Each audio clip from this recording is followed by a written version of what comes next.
రంగంలో మహిళలను ప్రోత్సహించాలన్నారు మంత్రి సీతక్క. జూబ్లీహిల్స్ లోని జర్నలిస్ట్ కోఆపరేటివ్ హౌసింగ్ సొసైటీ ప్రాంగణంలో అంతర్జాతీయ మహిళా దినోత్సవ కార్యక్రమానికి ముఖ్య అతిథిగా ఆమె హాజరయ్యారు. మీడియాలో మహిళలపై ఉన్న వివక్షత పోవాలని, రిపోర్టింగ్ కి వెళ్లినప్పుడు కొన్నిసార్లు ఇబ్బందులకు గురవుతున్నారని చెప్పారు. మీడియాలో పనిచేసే మహిళల రక్షణ కోసం నూతన పాలసీని రూపొందిస్తామని చెప్పారు.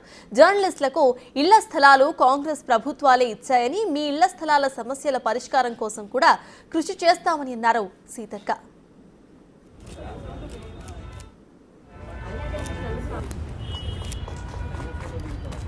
అంతర్జాతీయ మహిళా దినోత్సవం యొక్క థీమ్ అనేది రోజు రోజుకు మార్చేస్తా ఉంది.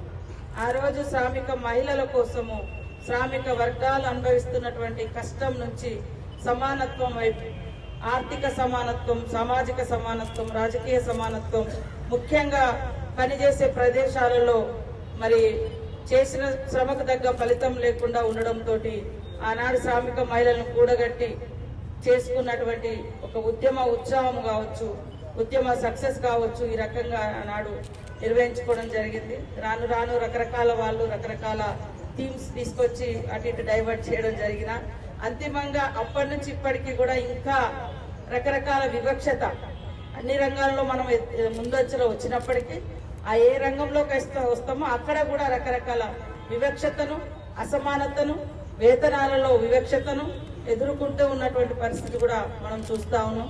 ఇలాంటి పరిస్థితిని కూడగొట్టాలంటే భావజాలంలో మార్పు రావాలి, ఆలోచించే విధానంలో ఈ నేటి సమాజంలో